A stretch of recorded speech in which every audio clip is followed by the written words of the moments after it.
assez décorrélé de la question française, du déficit français qui est là, et qui est une autre question qui n'est pas liée aux dépenses d'armement. C'est une autre question qui est liée plutôt d'ailleurs, en partie d'ailleurs, à la réduction de la taxation notamment sur le revenu des capitaux et sur les entreprises sur ces dernières années. Est-ce qu'à l'époque, le niveau de la dette était aussi élevé?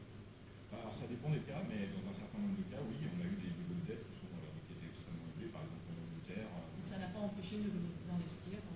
Ça dépend, il y a une multitude de cas, pour le coup, effectivement, on a le cas du Royaume-Uni, justement, dans les années 30, qui n'a pas investi, qui s'est retrouvé justement démuni à la veille de la Seconde Guerre mondiale, parce que c'est un pays qui a refusé d'investir pour maintenir justement son déficit public proche de l'équilibre.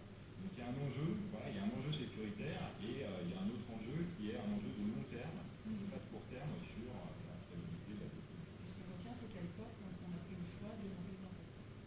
Certains impôts. Soit d'augmenter les impôts, soit de creuser le déficit public sur les premières années. Caroline Moser, est-ce que ce débat budgétaire, il existe en Allemagne? Est-ce qu'il faudra aller couper dans les allocations familiales pour financer cet effort de guerre, comme l'a suggéré certaines personnalités du Parti conservateur? Oui, donc quand la discussion a commencé, il fallait massivement augmenter très rapidement les dépenses de la défense. Il y en a qui ont eu l'idée comme quoi on pouvait aussi couper certaines allocations sociales, y compris par exemple l'argent payé après la naissance d'un enfant. Mais ça a été très vite réglé au bout de 2 jours, plus personne n'en parlait. Et maintenant on a privilégié la voie de réformer en effet cette restriction qui est dans la Constitution et de mettre en place d'autres mesures pour couper ce problème et dépenser beaucoup plus et pour la défense, mais il faut dire aussi qu'il y a un autre paquet qui est sur l'infrastructure. Donc on voit vraiment un changement de paradigme. Oui, les infrastructures allemandes qui ont besoin d'investissement. Absolument. Est-ce que, Caroline Moser, il y a d'autres sources de financement européens qui pourraient être mises à contribution? Je pense à des fonds non utilisés ou bien à la Banque européenne d'investissement.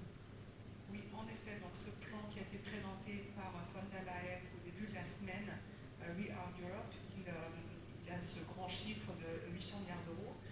Donc, comme ça a été énoncé, en libérant la marge de manœuvre des États, en ne pas regardant trop la dette. Ensuite, c'est 150 milliards que la Commission pourrait prendre en emprunt. Et ensuite, 3 autres options ont été énoncées. Une première étant en fait de reutiliser des fonds européens qui n'ont pas été versés, par exemple pour la reconstruction après le